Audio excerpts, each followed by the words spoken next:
여호수아 14장 6절에서 14절입니다. 그때 유다 자손이 길갈에 있는 여호수아에게 나오고 그니스 사람 여분네의 아들 갈렙이 여호수아에게 말하되 여호와께서 가데스 바네아에서 나와 당신에게 대하여 하나님의 사람 모세에게 이르신 일을 당신이 아시는 바라. 내 나이 40세에 여호와의 종 모세가 가데스 바네아에서 나를 보내어 이 땅을 정탐하게 하였으므로 내가 성실한 마음으로 그에게 보고하였고 나와 함께 올라갔던 내 형제들은 백성의 간담을 높게 하였으나 나는 내 하나님 여호와께 충성하였으므로 그날에 모세가 맹세하여 이르되 네가 내 하나님 여호와께 충성하였은즉 네 발로 밟는 땅은 영원히 너와 내 자손의 기업이 되리라 하였나이다. 이제 보소서 여호와께서 이 말씀을 모세에게 이르신 때로부터 이스라엘이 광야에서 방황한 이 45년 동안을 여호와께서 말씀하신 대로 나를 생존하게 하셨나이다. 오늘 내가 85세로 돼 모세가 나를 보내던 날과 같이 오늘도 내가 여전히 강건하니 내 힘이 그때나 지금이나 같아서 싸움에나 출입에 감당할 수 있으니 그날에 여호와께서 말씀하신 이 산지를 지금 내게 주소서. 당신도 그날에 들으셨거니와 그곳에는 아낙 사람이 있고 그 성읍들은 크고 견고할지라도 여호와께서 나와 함께 하시면 내가 여호와께서 말씀하신 대로 그들을 쫓아내리이다 하니 여호수아가 여분네의 아들 갈렙을 위하여 축복하고 헤브론을 그에게 주어 기업을 삼게 하며 다 함께 헤브론이 그니스 사람 여분네의 아들 갈렙의 기업이 되어 오늘까지 이르렀으니 이는 그가 이스라엘의 하나님 여호와를 온전히 쫓았습니다. 아멘. 예, 우리가 갈렙의 신앙에 관하여 오늘 같이 묵상하려고 합니다. 오늘 본문 6절을 보시면 갈렙이 그니스 사람이라고 그의 출신 지역을 기록하고 있습니다. 그런데 민수기에 보면 그니스가 아니라 그나스 사람이라고 이렇게 되어 있죠. 갈렙의 동생 이름도 실제로 그나스입니다. 이 그니스 족속은 원래 가나안 땅 원주민입니다. 그렇기 때문에 지금 여기 그니스라고 성경에 표기되어 있는 이 부분은 이 그나스를 필사하다가 이 그니스로 잘못 표기한 것이 아닌가 이렇게 판단이 됩니다. 그런데 이 그나스의 시조는 바로 에서입니다. 에서의 후손이 에돔이죠. 그래서 그나스는 바로 에돔 족속의 한 분파인 거죠. 그렇다면 갈렙은 에돔 족속의 후예였는가? 그렇게 보는 분들도 있는 것 같습니다. 그런데 이 그나스라고 하는 말의 이 히브리어 어근은 겐 족속과 일치합니다. 그래서 이 그나스 족속을 겐 족속의 일부로 보는 그런 학자들도 있습니다. 모세의 장인 이드로 그 딸 모세의 아내도 바로 이 겐 족속이죠. 광야에 거하던 이 겐 족속이 출애굽의 와중에 이스라엘로 편입이 되어서 이스라엘 공동체를 위하여 유대인들보다도 훨씬 더 뛰어난 활약을 종종 하는 것을 우리들은 목격합니다. 예를 들면 겐 사람 이 헤벨의 아내 야일이라고 하는 이 여인이 사사시대에 이스라엘이 가나안 왕 야빈으로 인해 큰 고통을 받을 때 전쟁 중에 도망쳐온 그 야빈의 군대장관 시스라를 이 겐족 속의 여인이 죽이죠. 예, 그래서 이스라엘이 승전을 거두는데 큰 공을 세웁니다. 우리가 잘 아는 레갑의 자손들, 이 레갑 사람들도 바로 겐족 속입니다. 레갑의 아들 여호나답이 북이스라엘 왕 예후와 함께 바알 우상 숭배를 척결하는데 큰 그런 기여를 하죠. 그러나 이후 예후가 금송아지 우상 숭배의 타락으로 기울어지는 것을 보면서 이 여호나답은 광야로 들어가서 마치 나실인과 같은 거룩하고 정결한 삶을 살며 오랜 세월 순전한 믿음을 지키는 것을 보게 됩니다. 심지어 그 레갑의 후예들까지 조상이 걸어간 그 신앙의 길을 대대로 쫓아가며 오랜 시간을 참 경건하고 거룩한 믿음으로 살아가는 그 모습을 하나님께서도 크게 인정하시며 칭찬하시는 것을 우리가 보게 되죠. 이 갈렙의 신앙을 본받아 이 네게브 광야와 사막 지역을 기업으로 받아서 갈렙의 사위 온니엘과 딸 악사가 그 황무하고 척박한 땅을 기꺼이 개간하고 개척하는 모습을 볼 때에 아마 이 갈렙과 그 후손들도 에돔이라기보다는 이 겐족속이 아닐까. 저는 개인적으로 겐족속이라고 하는 쪽에 좀 더 심증이 갑니다. 어쨌든 갈렙은 정통 유대인 혈통이 아닌 것만은 분명하죠. 그런데도 그는 여호와 하나님께 충성하는 신실한 믿음으로 유다 지파의 족장이 되어 유다 자손들의 지도자로 훌륭하게 사명을 감당합니다. 지금 이렇게 여호수아가 이스라엘을 이끌고 가나안을 정복하던 이때로부터 45년 전에 모세가 이스라엘을 이끌고 출애굽을 하여 가데스 바네아에서 약속의 땅 진군을 바로 목전에 두고 있을 그때 모세가 이스라엘 12지파에서 각 족장들을 한 명씩 차출해가지고 12명의 정탐을 가나안으로 몰래 들여다보죠. 40일 동안 이 12명이 가나안 땅을 자세히 탐지하고 돌아와 온 백성의 마음을 불안하고 두렵게 만드는 보고를 합니다. 성읍은 너무 두텁고 견고해서 우리가 공략하기에는 거의 불가능하다. 그리고 적들은 군사력이 막강하고 심지어 크고 장대한 거인들이 지키고 있다. 우리가 생각할 때 우리는 저들 앞에 메뚜기에 불과한 것처럼 생각이 되었다. 그러니 저들이 우리를 볼 때도 그렇게 생각하지 않겠는가. 12명 중에서 10명이 이런 부정적인 보고를 하니까 백성들이 다 무서워서 벌벌 떨며 두려워하기 시작하죠. 이때 담대하게 나서 백성들을 조용히 시키고 10명 중에 이 10명이 다 이렇게 부정적인 보고를 할 때 믿음의 고백을 한 사람, 이 사람이 갈렙입니다. 자, 민수기 13장 30절에 보면 갈렙이 모세 앞에서 백성을 조용하게 하고 이르되 다 지금 막 술렁술렁하고 분위기가 뭐 그냥 난리가 아니었죠. 그때 조용히 시킨 다음에 갈렙이 하는 말입니다. 우리가 곧 올라가서 그 땅을 취하자. 능히 이기리라. 저들이 아무리 강력하다고 해도 우리에게는 하나님이 함께 하시니 우리가 싸우면 얼마든지 이길 수 있다. 우리가 그들 앞에 메뚜기가 아니라 저들이 우리의 밥이다. 어서 들어가 이 땅을 차지하자. 여호수아도 함께 이 두 사람이 우리는 충분히 이길 수 있다며 백성을 설득했지만 소용이 없었습니다. 그래서 뭐 다 울고 불고 백성들이 초상집이 되어버렸죠. 그 슬픔이 이제 분노로 바뀌게 됩니다. 그래서 여호수아와 갈렙과 모세를 돌로 쳐 죽이고 새로운 지도자를 뽑아 애굽으로 다시 돌아가자고 결의하죠. 이때 하나님께서 개입하십니다. 10명의 정탐꾼들을 그 자리에서 직결 심판하시고 하나님께서는 이 백성을 전부 광야로 다시 돌아가게 하시죠. 40년 동안 광야를 돌게 됩니다. 결국 이들은 약속의 땅으로 들어가지 못했죠. 그러나 하나님은 갈렙에게 약속하셨습니다. 민수기 14장에 보면 내 영광과 애굽과 광야에서 행한 내 이적을 보고서도 이같이 10번이나 나를 시험하고 내 목소리를 청종하지 아니한 그 사람들은 내가 그들의 조상에게 맹세한 그 땅을 결단코 보지 못할 것이요 또 나를 멸시하는 사람은 한 사람도 그것을 보지 못하리라. 그러나 자, 같이 한번 읽어볼까요? 시작. 그러나 내 종 갈렙은 그 마음이 그들과 달라서 나를 온전히 따랐은즉 그가 갔던 땅으로 내가 그를 인도하여 드리리니 그의 자손이 그 땅을 차지하리라. 아멘. 하나님께서 갈렙만 마음이 달라 온전히 나를 따랐다. 이 말씀하시죠. 이 온전히 따랐다고 하는 이 말은 오늘 우리가 읽은 여호수아 14장 8절과 9절에서 하나님께 이 갈렙이 충성했다는 표현이 반복되고 있는데 이 충성한다, 온전히 따른다 우리말에는 다르게 되어 있는데요. 히브리어 단어로는 이게 똑같습니다.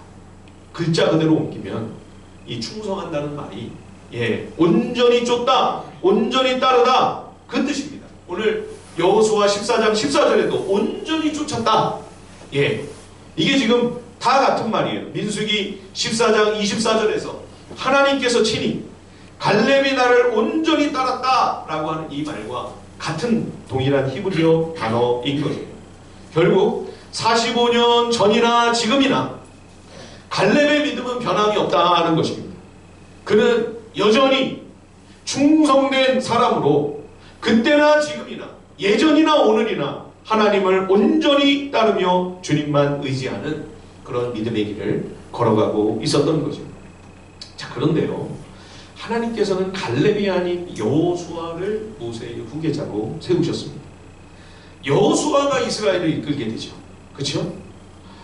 여호수아의 복음가는 하나님의 사람 갈렙입니다. 아니, 민수기의 기록만 따져놓고 보면 가데스 바네아에서의 활약은 여호수아보다 갈렙이 더 뛰어난 사람처럼 보입니다. 갈렙이 더 훌륭한 지도자감이 아닌가 그런 생각이 들 정도이죠. 그런데도 하나님은 갈렙이 아닌 여호수아를 지도자로 삼으셨습니다. 여호수아가 갈렙보다 더 뛰어나기 때문이 아니라 하나님께서 한 사람 한 사람 저마다에게 주신 은사와 재능과 그 맡은 달란트, 그 영역이 다르기 때문이죠. 예. 그런데 이렇게 하나님께 충성하며 온전히 여호와만 따르는 이 갈렙의 믿음은 하나님께서 여호수아를, 자기가 아닌 여호수아를 이스라엘의 지도자로 세우신 이때에 보다 아름다운 향기를 바라게 됩니다. 여호수아가 등장하면서 갈렙은 완전히 무대 위에서 사라지고 보이질 않습니다. 예. 어떻게 이렇게 됐을까요? 어떻게 이런 일이 있을 수 있을까요? 갈렙이 여호수아의 지도력에 부담이 안 되도록 2인자의 자리에서 여호수아의 리더십을 조력하는 위치에 철저히 머물렀기 때문에 가능한 일이었던 거죠. 예. 우리가 출애굽기, 민수기를 쭉 보시면 이스라엘이 40년 광야를 지나는 동안에 모세의 리더십의 반기를 시기질투를 하고 대놓고 모세의 자리를 노리면서 반역을 행하는 일들이 끊임없이 벌어집니다. 고라당의 반역이 반란이 가장 대표적인 경우죠. 심지어 모세의 누이 미리암과 아론도 모세에게 불순종하고 거역을 하는 일이 있지 않았습니까? 이런 과정들을 돌아보면 여러분 여호수아는 아무도 그 지도력에 도전을 하거나 거역을 한다든지 반역을 행하는 일이 없었습니다. 모두가 묵묵히 순종하며 가나안 정복 전쟁을 잘 수행하고 있는 것을 볼 수가 있죠. 그것은 가장 크고 영향력 있는 이 유다 지파의 지도자 갈렙이 여호수아를 통하여 말씀하시는 하나님의 명령을 가장 앞장서서 묵묵히 순종하는 귀한 모범을 보였기 때문이죠. 그래서 유다만 아니라 모든 백성들이 일사불란하게 하나님의 명령을 받아들여 순종합니다. 요단강을 건너가라, 건너가고 할례를 행하라, 할례를 행하고요. 여리고 성을 돌아라, 돌고요. 그렇죠? 예, 이스라엘을 지도하며 이끄는 이 부담스럽고 무거운 책임과 사명을 여호수아가 감당하고 있었을 때 이 갈렙의 역할이 참 여호수아에게 많은 도움과 큰 용기와 힘과 격려가 되었을 것입니다. 이 세상에서는 1등이 아니면 아무도 기억하지 않는다고 합니다. 예, 역사는 1인자에 관한 기록일 뿐 2인자는 역사의 기록조차 외면한다는 것이죠. 그러나 여러분 하나님의 말씀 성경은 그렇지 않습니다. 성경에 보면 위대한 1인자를 있게 한 2인자들의 이야기를 우리는 참 많이 보게 됩니다. 다윗 왕도 요나단이 있었기 때문에 다윗이 있었다 해도 과언이 아니죠. 예, 다윗이 만일 없어지면 왕자 요나단은 왕이 되는 거죠. 그죠?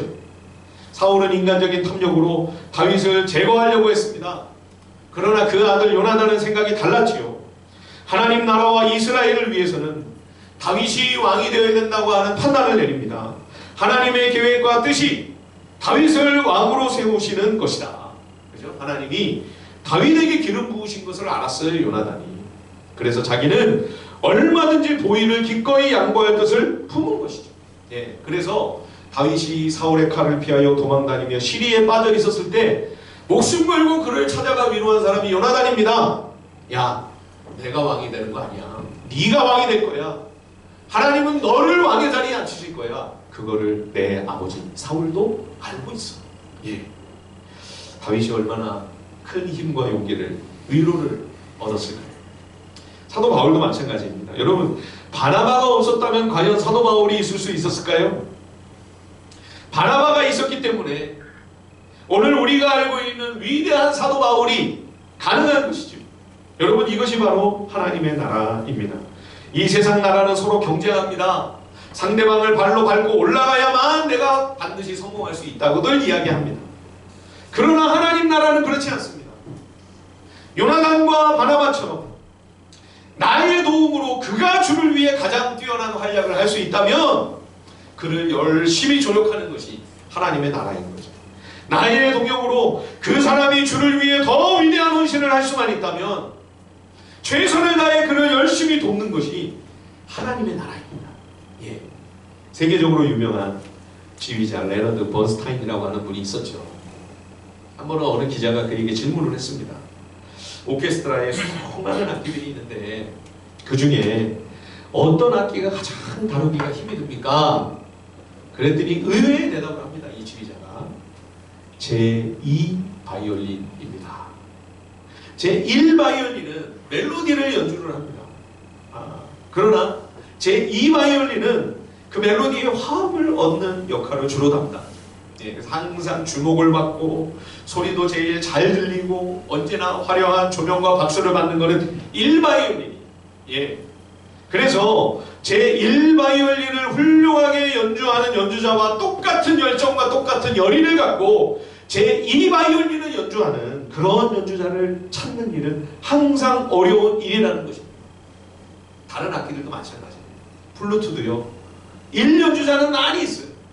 그런데 그와 함께 조화로운 아름다운 화음을 연주할 수 있는 제2연주자를 찾기가 너무 어렵다는 거죠. 그러나 여러분, 만일 아무도 제2연주자가 되기를 원치 않는다면 진정으로 아름다운 최고의 음악을 연주하고 듣는 거 영원히 불가능한 일이지 않겠습니까? 모두가 다 제1악기만 멜로디만 전부 연주한다고 생각해보세요. 얼마나 음악이 몸이 건조하고 얼마나 심심하고 재미가 없겠습니까? 멜로디를 할 사람도 필요하고 아름다운 화음으로 조화를 이루며 뒷받침해 줄 사람도 필요하고 똑같이 다 중요한 역할이지요. 그래서 하나님께서는 우리 각자에게 각각 저마다 고유한 삶의 영역을 허락하십니다. 그래서 하나님 사람 다윗이 이렇게 고백을 했죠. 시편 16편 5절 6절에 보면 여호와는 나의 산업과 나의 자네의 소득이시니 나의 분깃을 지키시나이다. 그러면서 6절에 이렇게 이야기를 합니다. 같이 한번 읽어볼까요? 시작. 내게 줄로 재어준 구역은 아름다운 곳에 있으며 나의 기업이 실로 아름답도다. 예, 각자에게 하나님께서 그 재능과 은사와 달란트를 따라 즐겁고 행복하게 살아가며 또 이웃을 섬기고 이 땅에 선한 영향력을 미칠 수 있도록 각 사람에게 저마다의 기업을 주신다는 것입니다. 나는 안 주시는 것 같은데요. 다 주신다는 사실을 확실하게 하나님께서 말씀하시기 위하여 오죽하면 내가 줄로 재어서 준다. 예, 정확하게 분명하게 빠뜨림이 없이 다 똑같지는 않지만 그에게 가장 합당하고 그에게 제일 적당한 그러한 그만의 고유한 기업, 그만의 삶의 영역을, 그 삶의 터전과 삶의 길을 하나님께서 허락해 주시고 인도하시겠다고 하는 소중한 언약의 말씀입니다. 그러므로 여러분, 갈렙이 그러했던 것처럼 우리가 다른 사람을 시기하거나 질투할 필요가 전혀 없습니다. 나는 하나님께서 나에게 주신 그 나의 길을 걸어가면 되는 것이죠. 저는 스테인드 글라스 작품을 참 좋아합니다. 스테인드 글라스를 보시면요, 참 아름답죠. 그죠? 그런데 자세히 보시면 똑같은 색깔, 똑같은 모양의 조각이 하나도 없어요. 크기도 다 달라요. 색깔도 너무 다채롭고요. 예, 다 함께 모여 결국 아름답고 위대한 작품이 완성되는 거죠. 여러분, 아주 작고 보잘것없는 것 같은 저 구퉁이에 조그만한 무슨 색깔인지도 모르겠는 저 조그만 한 조각, 예, 저거라도 빼먹으면 여러분 이 작품은 완성이 안 되는 거예요. 예, 다 같이 한 조각 한 조각을 차지함으로 하나님의 위대하고 아름다운 작품이 완성되는 것이죠. 여러분, 이것이 하나님의 나라예요. 하나님 나라에서 필요치 않은 인생은 다른 사람도 없습니다. 나는 하나님이 별로 쓰시지 않는 것 같은데, 내 인생이 무슨 큰 의미가 있다고, 내 삶이 무슨 가치가 있다고, 그렇지 않습니다. 여러분 한 사람의 인생이 하나님 앞에 온전히 드려지지 않으면 하나님 나라는 완성되지 않습니다. 최선을 다해서 열심을 다해 내가 맡은 그 자리를 여러분들이 메꾸셔야 돼요. 여러분들의 색깔을 내셔야 돼요. 여러분들의 모양이 나와야 돼요. 그래야만 마지막 하나님의 나라가 드디어 완성되어 영원토록 하나님의 영광을 드러낼 수 있는 것이죠. 자, 갈렙은 겸손한 2인자로 여호수아와 조용히 동역을 했습니다. 45년 동안 이스라엘의 가나안 정복 전쟁이 있어 저는 숨은 1등 공신은 바로 갈렙이라고 생각을 합니다. 그런데 오늘 본문에 보시면 이제 갈렙이 드디어 무대 위로 나섭니다. 여러분, 지난 세월 조용히 숨어 여호수아를 돕던 갈렙이 왜 지금에서야 갑자기 이렇게 전면에 등장할까요? 여호수아 14장은 가나안 정복을 위한 큰 굵직굵직한 전쟁들이 끝나고요, 이제 이스라엘 백성에게 기업을 분배하기 시작하는 장면입니다. 이 성경에 특히 여호수아의 이 기업이라고 하는 것은 우리 청소년들은 금방 무슨 대기업, 회사 뭐 이런 걸 생각하겠죠. 그걸 얘기하는 게 아닙니다. 가나안의 이 땅, 약속의 땅을 성경에서 기업이라고 합니다. 왜냐하면 이 땅이 각 집안 가문마다 공평하게 제비를 뽑아서 이제 나누어주는데 그것을 자손들에게 대대로 상속해주기 때문이죠. 그래서 후손들에게까지 물려주는 이 집안의 상속유산, 그 가문의 상속유업, 그거를 성경에서 기업이라고 말하는데 쉽게 말하면 땅입니다. 땅. 자, 이 그림을 보시면요, 이 지도를 보시면 이제 12지파에게 공평하게 제비를 뽑아 여호수아가 아주 공정하게 추첨을 해서 이 12지파에게 이제 요단 동편과 서편에 땅을 나눠줍니다. 근데 여러분, 이게 지금 완전히 가나안 백성들이 다 평정이 되고 완전히 이 땅을 정복한 상태는 아닙니다. 기업을 분배해주기는 했으나 여전히 곳곳에 대적들이 버티고 있었어요. 지금 이 요단 동편에도요, 보시면 아람이 있고요, 암몬이 있고요, 모압이 있고요, 또 이 밑에 또 에돔이 있습니다. 그리고 또 이 요단 동편 안에도 구술이라든지 마아갓이라든지 온갖 가나안 족속들이 여전히 버티고 있는 거죠. 그리고 또 저쪽 북쪽에 보시면 이 두로시돈이 있지 않습니까? 그렇죠? 바알 우상 숭배의 종주 구간, 그렇죠? 그리고 또 이쪽 이 유다 지파의 이 서쪽과 남쪽에는 강력한 블레셋이 버티고 있습니다. 그리고 뿐만 아니라 여기 이 예루살렘과 헤브론은요, 높은 산지에 가나안 족속들이 버티고 있습니다. 예루살렘도 계속 엎치락뒤치락 하는데 나중에는 결국 가나안의 여부수 족속이 예루살렘을 차지해요. 다윗 때까지 이 예루살렘을 탈환을 못합니다.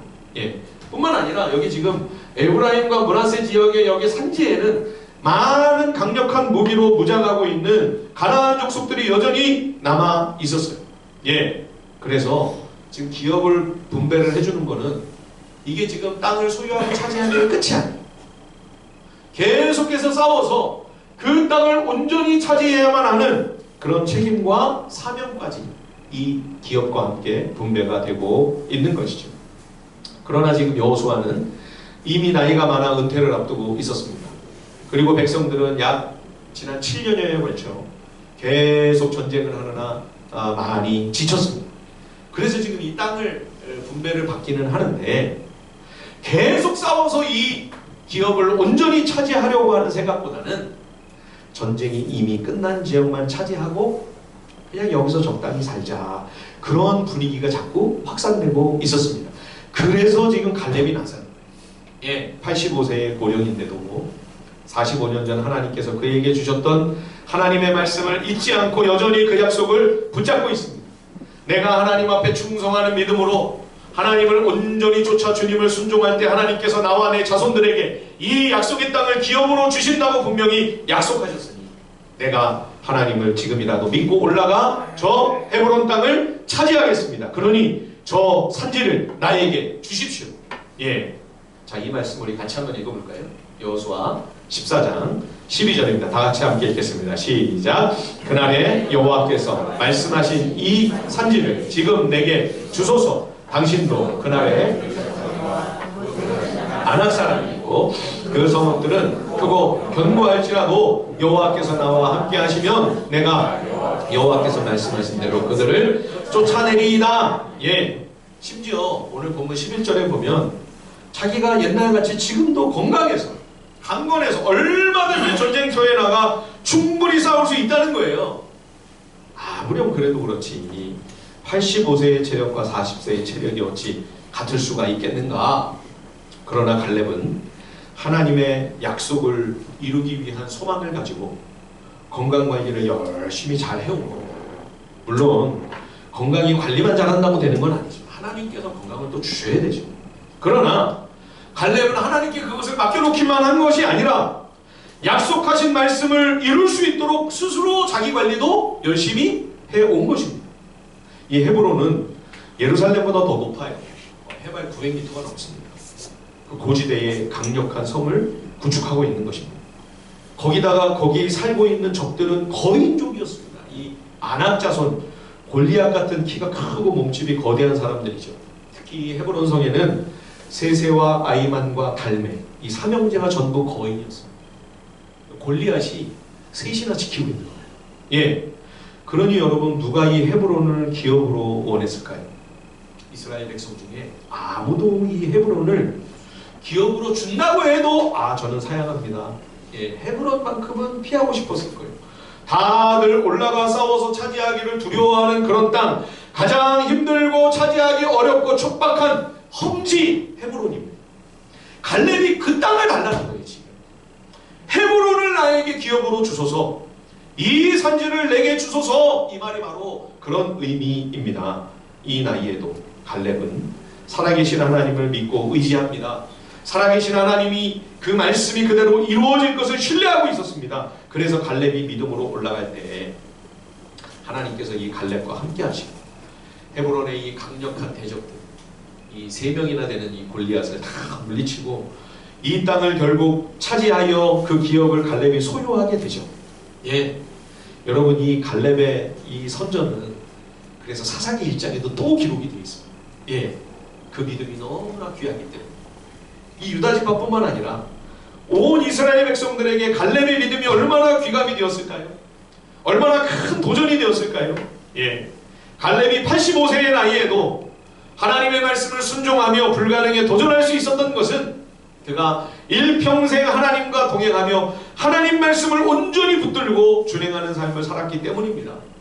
그의 일생이 그러했기에 마지막 순간까지도 그는 살아계신 하나님을 믿고 의지하며 하나님이 기뻐하시는 일을 실행에 옮기는 거죠. 바라기는 우리 하늘비전 식구들에게 하나님께서 갈렙과 같은 강건함을 주시기를 축원드립니다. 예, 갈렙의 믿음, 갈렙의 영성, 예, 생애 마지막까지 하나님의 말씀을 꼭 붙잡고 순종하며 도전했던 이 갈렙의 열정과 믿음 주시기를 우리 주님의 이름으로 축원드립니다. 예, 뿐만 아니라 갈렙이 이 믿음을요, 자기 당대에서 그냥 끝내지 않고 자녀에게도 이 신앙을 물려줍니다. 그래서 그의 딸 악사와 사이 온니엘, 이 사람은 최초의 사사입니다. 드빌이라고 하는 대적의 땅을 취하여 유다 광야 남쪽 네게브, 이 사막이나 다름없는 땅을 자기들의 기업으로 삼아 이 황무지를 개척하고 개간하기 위해 팔을 걷어붙이고 나서는 모습을 우리가 보게 되죠. 다른 지파와는 좀 대조적인 모습입니다. 다들 이 기업을 분배해 준 다음에요, 예, 원망불평이 많았습니다. 예, 땅이 좁다는 거예요. 이 므낫세하고 이 에브라임 얼마나 땅이 넓습니까? 근데 여호수아를 찾아왔어요. 예, 왜 이렇게 우리 숫자가 많은데 비좁은 땅을 준다는 거예요. 예? 그래서 와서 툴툴거리는 겁니다. 비좁은 것이 아닙니다.